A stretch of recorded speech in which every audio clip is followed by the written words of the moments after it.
Welcome back to the channel, my friends. Warhammer Man Studios. I'm Warhammer Man, and today we're talking about a new mouse strain alpha and the coming of Hive Secundus. This video is sponsored by CMO Games. More on that later.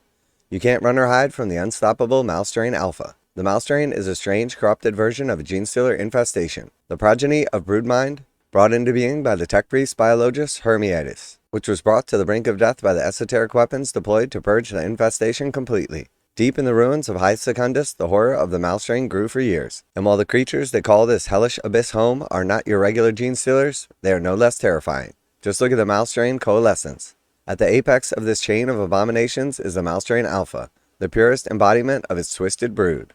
Alright, so here we had the first look at the mouse strain alpha.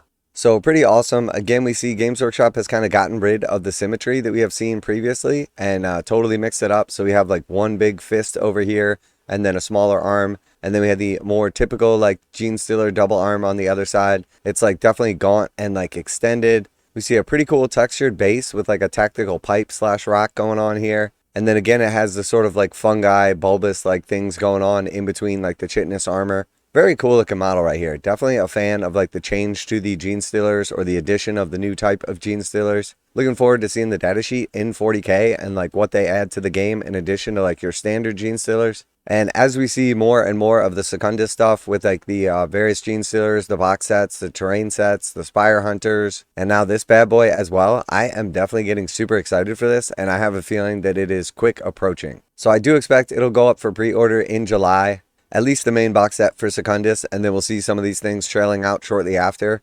But it does look like it's going to be a big month or so for Necromunda. As the more of this stuff they show off, the more excitement that builds. People are definitely getting hyped to return to the Hive. Rumors of the mouse strain alpha have persisted for as long as explorers have braved the underhells, and the running theory is that it's direct descendant of the original patriarch. Few have ever seen the creature and lived to tell the tale. Despite its twisted appearance, it is a consummate hunter who views anything entering its domain as prey. It effortlessly stalks them as the unique biology allows it to morph and contort, slipping through two small gaps to pursue its quarry and bursting out from the vent to eviscerate its opponents. So I think also one super cool thing about Secundus is the idea that it's going to be a sort of dungeon dive in a sense, and there may be some form of a co-op mode where you're basically working together to try to see who can get the most kills against like NPC bad guys. So the idea of having like some cool new bosses such as this mouse strain alpha are definitely exciting, and I'm definitely looking forward to seeing where they take Necromunda.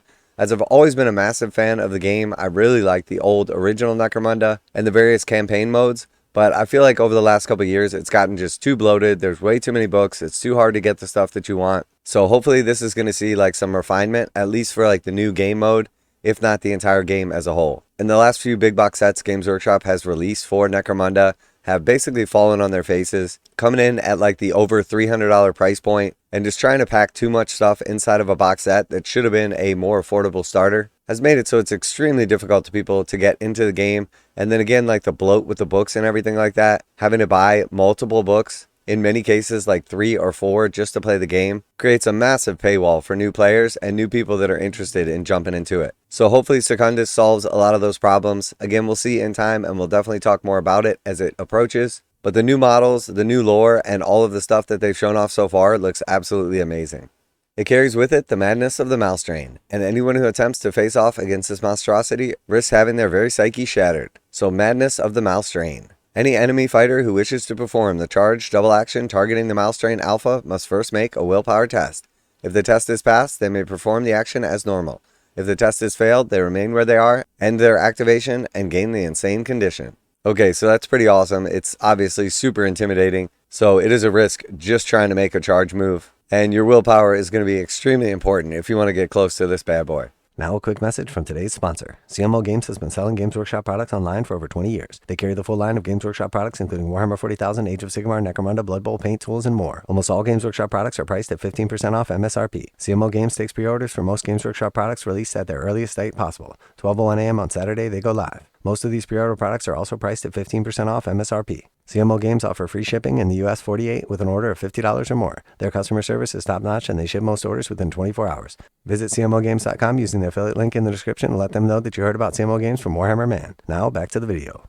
Predictably, it's a much sought-after trophy amongst the Spire Hunters, and scores of hunting parties have been slain by this unstoppable terror. Those few that survive that encounter bear their deep wounds with pride. and the Malcadon Alpha is second only to the elusive Patriarch itself as the ultimate prize within the Underhells. So I'm not gonna lie, there's been a ton of talk about the Patriarch as well, and while we did see like the re-release of the old Patriarch with like the Brood Brothers kill team in Termination, I'm fully expecting them to have a new Patriarch coming as well. So we've seen the new box set, the various weapon emplacements, the terrain expansion sets. We've seen the Secundus box set, the additional Spire Hunters, now the Malcadon. So I'm looking forward to seeing what this new Patriarch is going to look like as well, because there's no way they're going to have all these super cool new genestealers, the Alpha, and then just have a basic Patriarch. So I have a feeling it's going to be massive, it's going to be super cool. And again, I'm really looking forward to what the rules bring to actual genestealer cults and Tyranids in Warhammer 40k, as well as Necromunda. So very, very cool. Definitely a lot of hype behind Secundus and what's to come for Necromunda.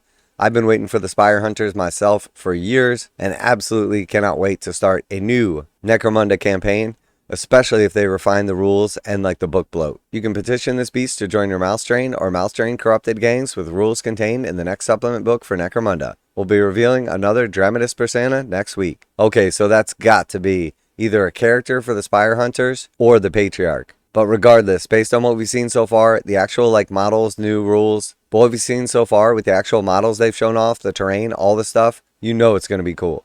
But definitely a little bit worried by the fact that they did say another supplement book, which just feels like they're going to keep piggybacking on the same edition of Necromunda. And while there are like some big communities of Necromunda that are playing the game and enjoying it, until Games Workshop makes it so there's much less of like actual paywall or like a much more approachable way to enter into Necromunda, I just really don't see it being super successful. The idea of having like a smaller skirmish game where you only need like 10 or 20 models is great, and people really enjoy skirmish games for that purpose. But just like games like Kill Team and Warcry, you have to put out like new additions to consolidate the rules, refine some things, and make it so people don't have to buy a mass amount of books. You shouldn't have to just start a library because you want to play Necromunda. So let me know what you think of this guy, the actual model, what you think it's going to bring to the table. Are you excited for Hive Secundus and what else is to come? Do you think we're about to get the Patriarch next? Is there going to be a new Spire Hunter character? Always like to hear back from you guys in the comments.